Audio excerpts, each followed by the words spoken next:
Lý Thế Dân làm một việc tàn ác nào mà lịch sử đương thời không dám chép lại? Rốt cuộc vua Đường đã làm gì mà lịch sử bây giờ lại không dám ghi chép lại? 1. Thắng làm vua, thua làm giặc. Đường Thái Tông Lý Thế Dân là một trong 10 vị hoàng đế vĩ đại trong lịch sử cổ đại Trung Quốc, là người mở ra thời kỳ Trinh Quán chi trị, mang lại sự phồn vinh, thịnh vượng cho triều Đường.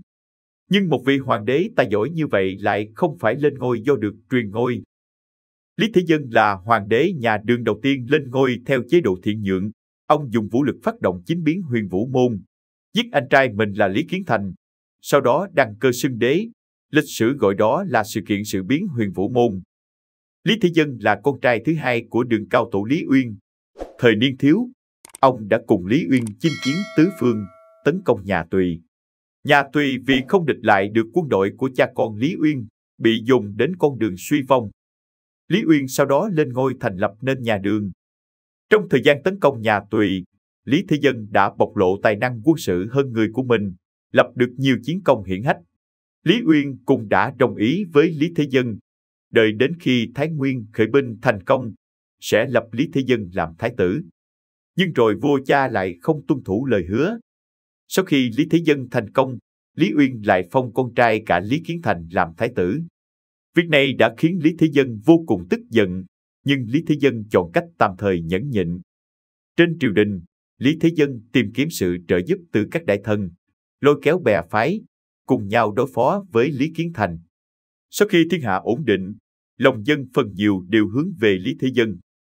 Lòng dân không thuận đối với Lý Kiến Thành cũng không phải chuyện tốt, cho nên Lý Kiến Thành quyết định liên thủ với em trai là Lý Nguyên Cát để loại trừ Lý Thế Dân. Sự do dự chần chừ của Lý Uyên lại càng khiến mâu thuẫn giữa hai anh em Lý Thế Dân và Lý Kiến Thành ngày một sâu sắc hơn. Thế cục trên triều đình trở nên hỗn loạn, sóng ngầm dao động. Các vị đại thần đều có phe riêng của mình. Còn những vị đại thần vẫn giữ thế trung lập cũng khó tránh khỏi chiến hỏa giữa hai phe. Xung đột trên triều ngày một gay gắt, dương cung bạc kiếm. Rất nhanh chóng mâu thuẫn đã xung đột đến mức đồng gươm đao. Năm Võ Đức thứ 9, đột quyết xâm phạm biên giới Đại Đường.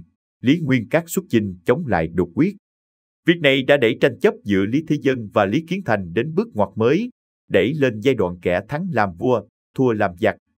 Bấy giờ, những tai mắt Lý Thế Dân sắp xếp bên cạnh Lý Kiến Thành đã mật báo với Lý Thế Dân rằng huynh trưởng muốn nhân cơ hội lần này để khống chế binh quyền của ông, đồng thời cũng chuẩn bị phục kích, giết ông ở Hồ Côn Minh. Sau khi biết được tin tức, Lý Thế Dân cho rằng không thể tiếp tục ngồi đợi, nên đã quyết định ra tay trước, đánh đòn phủ đầu. Năm Vũ Đức thứ 9, nhân khi Lý Kiến Thành không đề phòng, Lý Thế Dân mai phục gần Huyền Vũ Môn, dùng cung tên bắn chết Lý Kiến Thành, sau đó chặt đầu Lý Kiến Thành treo trên tường thành. Binh sĩ của Lý Kiến Thành thấy chủ tướng đã chết, đại cục đã mất, nhanh chóng lựa chọn buông vũ khí đầu hàng. Đến đây phần thắng đã thuộc về Lý Thế Dân. Sau biến Huyền Vũ Môn, Lý Uyên trao lại đại quyền chính trị, quân sự cho Lý Thế Dân. 3 hôm sau Lý Thế Dân được phong làm thái tử, còn Lý Kiến Thành, Lý Nguyên Cát thì bị xóa tên khỏi gia phả. Không lâu sau đó, Lý Uyên thoái vị, nhường ngôi cho Lý Thế Dân. Từ đây, ông thay đổi quốc hiệu thành Trinh Quán. Thời đại thịnh thế Trinh Quán chi trị cũng bắt đầu từ đó. 2. Sử sách cũng không dám chép lại. Sau biến Huyền Vũ Môn, vì phòng ngừa con cháu của Lý Kiến Thành và Lý Nguyên Cát nổi dậy báo thù, Lý Thế Dân đã xử tử cả 5 người con của Lý Kiến Thành, còn con cái của Lý Nguyên Cát cũng bị đày ra biên ải. Không chỉ như thế, vì để vị trí hoàng đế của mình được đường đường chính chính, Lý Thế Dân còn giết người diệt khẩu tất cả những ai từng tham dự hoặc biết đến sự kiện khi ấy. Thủ đoạn tàn ác, giết người không ghê tai khiến chúng ta chẳng thể nào có thể nghĩ đó là một vị minh quân lẫy lừng nhà Đường, nhưng tiếc thay tất cả đều là sự thật. Sự kiện này không hề được ghi chép lại trong sách sử nhà Đường. Nguyên nhân thứ nhất là bởi vì Lý Thế Dân đã lên ngôi hoàng đế, cho nên sử sách cũng chỉ lưu lại những công lao vĩ đại của hoàng đế. Hơn thế, bởi vì xã hội phong kiến là nơi coi trọng gia đình, dòng tộc, cho nên chuyện Lý Thế Dân giết anh trai cướp đoạt ngôi báo chắc sẽ chịu sự chỉ trích của mọi người. Chính vì thế, trong thời gian Lý Thế Dân còn trị vì, không một vị sử quan nào dám ghi chép sự thật trong chuyện này. Phải đến sau này, khi nhà Đường sụp đổ, sự thật về biến Huyền Vũ Môn mới được ghi chép vào sử sách. Nguyên nhân thứ hai là vì Lý Thế Dân có thủ đoạn cao minh. Ông để sử quan viết Lý Kiến Thành và Lý Nguyên Cát trở thành những con người tầm thường. Mặt khác, ca ngợi tài năng đế vương nổi trội của bản thân, khiến dân chúng đều tin tưởng việc Lý Thế Dân trở thành hoàng đế là điều hiển nhiên. Song, bạo lực chỉ có thể trị ngọn không thể trị tận gốc. Muốn mọi người có thể hoàn toàn không phục bạn, tiếp nhận, bạn phải cho họ thấy tài năng và năng lực thực sự của bản thân, để họ tin phục thừa nhận bạn từ tận đáy lòng. Sau khi Lý Thế Dân lên ngôi, ông đã dùng sự cần chính, yêu dân của mình để chứng minh việc mình trở thành hoàng đế không có gì đáng hổ thẹn. Nhân dân được an cư lạc nghiệp, quan lại thanh liêm, dưới sự trị vì của Lý Thế Dân. Triều đường ngày một phát triển đi lên. 3. Lời kết.